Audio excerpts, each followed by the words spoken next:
And go. So what I was saying to you guys before about redefining my project, because the scope of what I previously said was far too big and hard to pin down. I carried out my primary research, and the person I spoke to was saying that it was pretty epic and that it could be like a book in itself.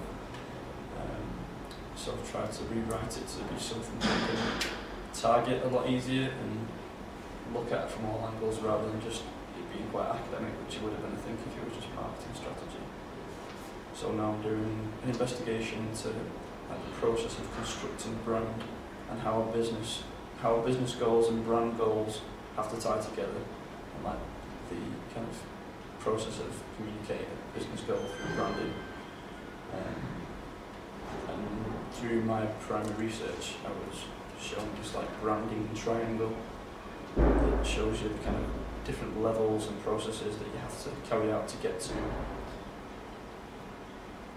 like gaining loyalty and communicating effectively. And as long as you can just like construct an essence of your brand, which is like a 2 or 3 word little sentence that encompasses every single thing that you want to kind of portray.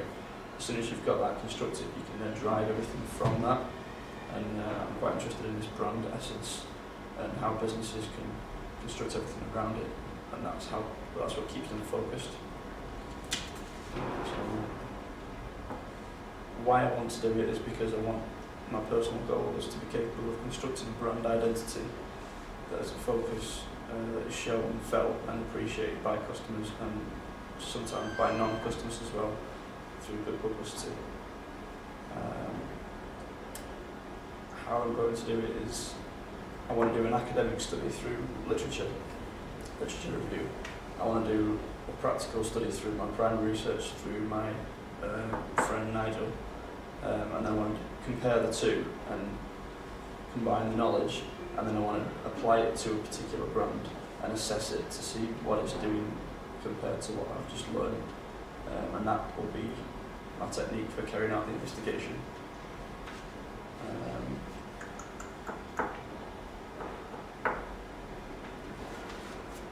My title of the project will be Brand Foundations and Origins, and being truthful to the brand. And my scope, it's kind of tough to say what I will and won't look at, because I think when you're looking at brand identity, you have to look at pretty much everything, but we focus on certain things. So I can say what things I won't be focusing on. I won't be focusing on project management or skills and training, I don't think. But I can't really say that I won't touch anything else. I'll be mainly examining the order in which the brand is constructed and how it performs in order to gain loyal customers and increase sales through continued development of its different products and services, but as long as they're in line with this brand essence and ethos.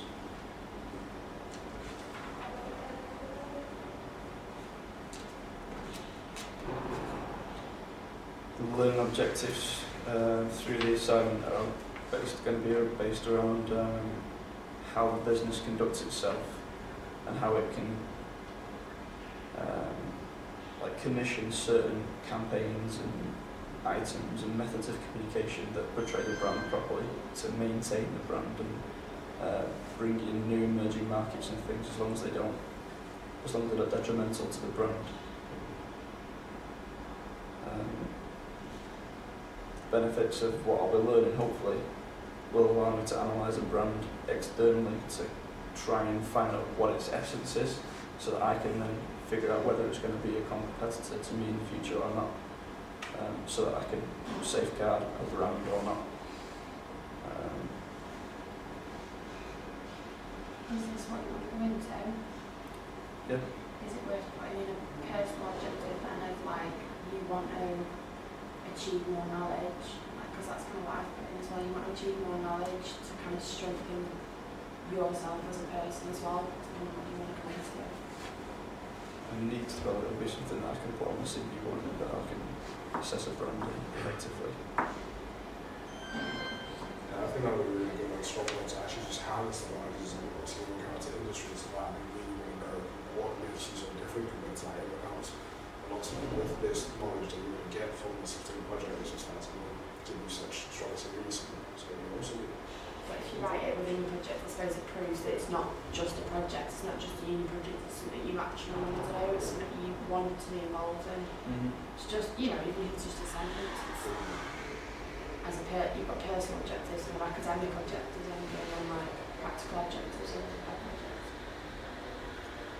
The books that I got out a couple of weeks ago, I've not taken back yet, but I need to because they're not going to be as useful now. So I need to conduct a new literature review based on some books that are on a much lower level and more targeted subject around branding. I think I'll address that today.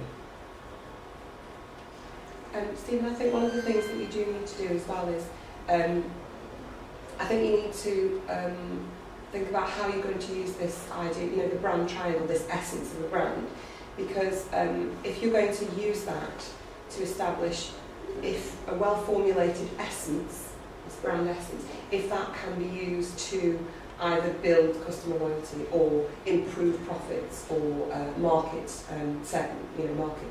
share.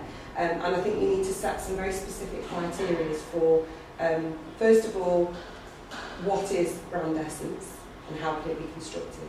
And then secondly, how can that then be used, or can that then be used to do these three or these two things for a brand? Because what you need to do is make sure that you've got these very easy to define, or these very clear objectives, so that you can see how successful the different elements of your investigation are. Because the thing about branding is it's one of those soft management subjects. You know, it's very dependent on your perception, on feelings, on all these kind of very, very difficult, intangible notions. You know, consumer likes, dislikes, loyalties. And so I would like you to, you know, find a way to just make it a little bit more easier to break down. So I'm going to do this. I'm going to investigate whether this branding element can actually be used to do these things for a brand. And I think that if you can put that framework in, the rest of it will become much easier for you to look at, much easier for you to examine. What's everybody else thinking? When you think about branding, what do you think? Do you think it's something that you understand, that you don't understand? I think it's a really big concept. Like I've found a few books for my design awareness on branding. There is quite a lot in the library, and the literature out there is massive, so that's the only thing. It's quite difficult to pinpoint what, but if you know, like you've already defined it a little bit, that would be easier, because with companies, I suppose branding is the essence of absolutely everything they do, isn't it? So I mean, like, well, this is kind of similar. I know like a similar project on branding itself, and basically, branding idea kind of like falls under two main things: corporate identity and actual corporate image. Basically, like identity obviously like lies in between like what we actually stand for, what we represent, and basically image is what is the perception of like the people and stuff like that actually kind of see us. And I was like, I found that to be like quite an interesting perspective to kind of actually like understand and know. And obviously, that's how most products, luxury products, or whatever actually sell. See, that might be a big thing within both of your assignments. Actually, is the difference between, you know, the essence of the brand and actually the perception of that essence, and they may or may not be the same thing, and that will bear quite heavily on, you know, how effective the brand essence is in terms of marketing, market share, profit, blah blah blah. When I was doing my primary research, the guy I was talking to was saying some brands that you can see never started with an essence, and they've always seemed to like change target markets, and their products and services have like changed drastically within like 2 years, 1 year. Yeah, and you just think trends. They've got no kind of momentum in the market or like focus. And he was saying like it's easy to see when you carry out an assessment who's got no direction at all. And he gave me a few examples of different brands that you can think of that have got a good essence.